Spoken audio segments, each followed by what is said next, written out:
nagtatapos na tayo dito sa Honda Civic na SIR body. So ang issue nila bossing is yung idle nila bumabagsak pag naka-aircon. So inayos na natin, na-check na natin lahat. Ang pinaka main issue is itong distributor niya.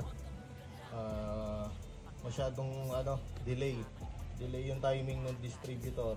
So nag-testing tayo kanina ng isang distributor, okay lahat. So hahanap na lang siya ng distributor na ipapalit dito, tsaka natin ibabalik sa original timing yung timing belt kasi naka-advance ng dalawang ngipin nung binuksan natin. Tapos sinabay na rin natin yung mga kataslugan sa ibabaw. Tapos yung aircon, inayos na rin natin kanina yung aircon. So nakita natin yung tawag dito, yung condenser niya is mayroong mga pinag-grind na nung dating compressor. So pinalis na natin yon, pinalitan na natin yung SAR Plus na condenser. So, okay na rin yung aircon niya, malamig na rin. Okay na rin yung minor nung nilagay natin yung distributor natin.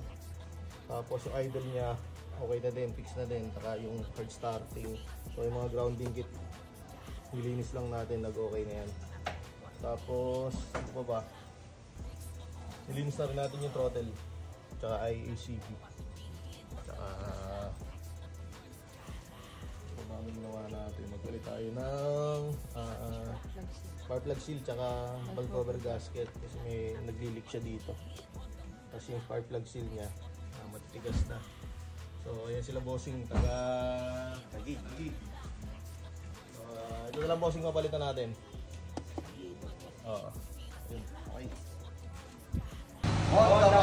Bossing, thank you sa mga